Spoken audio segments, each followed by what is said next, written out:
Assalamualaikum warahmatullahi wabarakatuh. Perkenalkan, saya Linda Tiara dengan NIM C1F021085. Di sini saya akan mempresentasikan PPT saya yang berjudul akad lainnya. Yang pertama yaitu ada pengertian akad SARF. SARF ialah suatu kesepakatan dalam transaksi jual beli di antara dua valuta baik yang sejenis maupun dengan mata uang negara lain. SARF dapat dilakukan baik dengan negara lain ataupun masih satu negara. Ketika melakukan aktivitas perdagangan valuta asing disyaratkan saat penjual dan pembeli meninggalkan tempat transaksi, ini bertujuan agar SARF ini hukumnya sah. Jenis akad SARF. Yang pertama ada transaksi spot. Ialah suatu kegiatan jual beli valuta asing yang pelaksanaan serah terimanya pada waktu transaksi terjadi atau diselesaikan paling lama berselang 2 hari setelah transaksi berlangsung. Yang kedua ada transaksi forward. Ialah kegiatan memperjualbelikan mata uang yang besaran nilai tukarnya disepakati saat ini meskipun pemberlakuannya untuk masa depan antara 2 kali 24 jam sampai jangka waktu 1 tahun. Yang ketiga ada transaksi currency future atau swap. Transaksi ini ialah perpaduan dari transaksi spot dan transaksi forward. Yang keempat ada transaksi currency option, yakni perjanjian jual beli yang bertujuan untuk mendapatkan hak atas pembelian atau penjualan. Sumber hukum akad SARF terdapat dalam Al-Quran Surah Al-Baqarah ayat 275. Firman Allah ini menyatakan bahwa kaum musyrikin menolak perdagangan yang diatur dalam agama Islam. Dalam hadis riwayat Usamah bin Zaid radhiyallahu anhu dari Nabi SAW bahwa beliau bersabda, artinya tidak ada riba kecuali jika ada penundaan.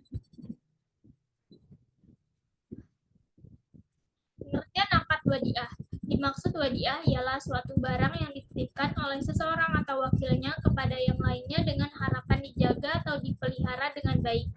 Jenis akad wadiah yad amanah merupakan titipan murni, yakni pihak yang dititipi tidak boleh memanfaatkan. Wadiah yad damanah, titipan yang penerima titipan diperbolehkan memanfaatkan dan berhak mendapat keuntungan dari barang titipan tersebut. Sumber hukum akad wadiah. Berdasarkan sabda Nabi yang diriwayatkan oleh Imam Dar al-Qutni dari riwayat Arar bin Syuaib dari bapaknya dari kakeknya bahwa Nabi SAW bersabda, yang artinya tidak ada kewajiban menjamin untuk orang yang diberi amanat. Riwayat Al-Baihaqi. Pengertian akad wakalah. Wakalah adalah akad yang memberikan kuasa kepada pihak lain untuk melakukan suatu kegiatan, di mana yang memberi kuasa tidak dalam posisi melakukan kegiatan tersebut. Jenis akad wakalah.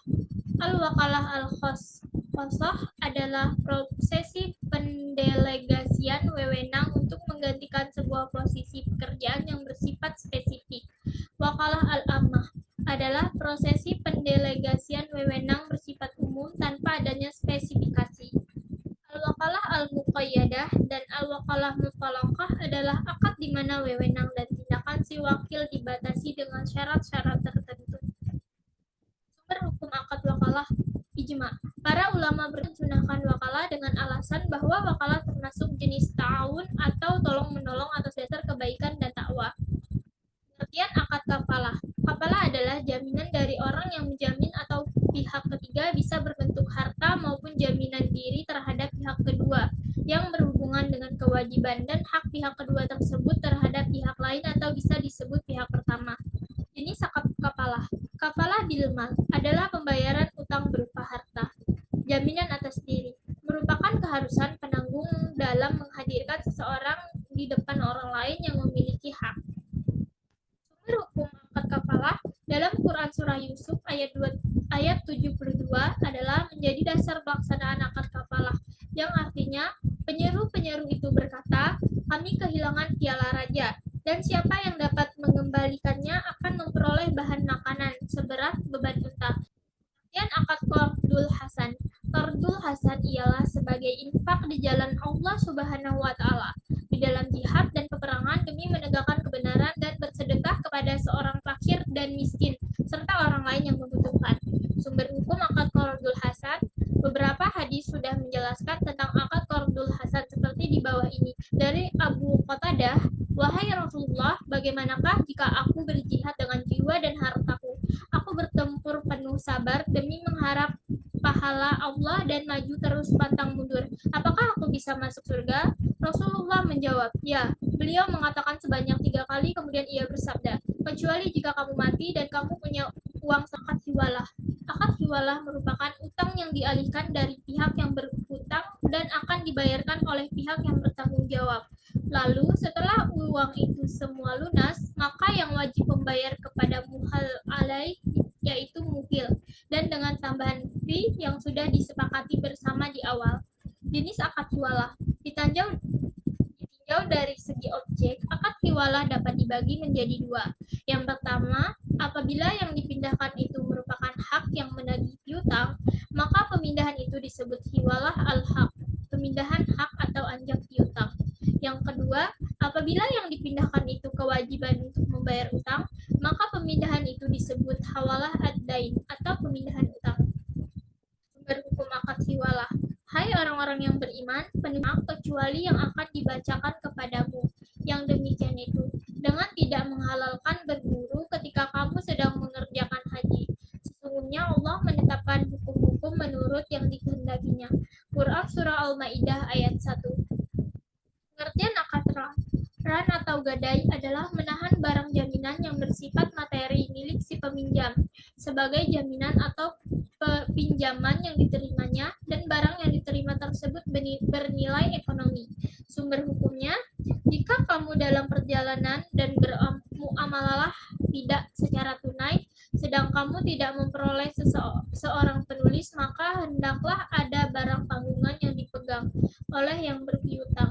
Quran Surah Al-Baqarah ayat 283. Pengertian akad ju'alah.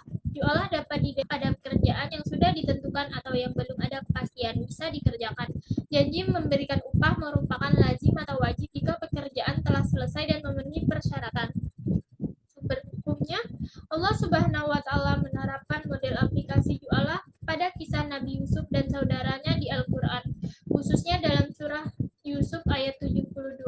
Allah Subhanahu wa Ta'ala berfirman, yang artinya, kami kehilangan piala raja dan siapapun yang dapat mengembalikannya akan mendapatkan makanan berat muatan yang tidak ada dan saya jamin melawannya, kata penyeru itu.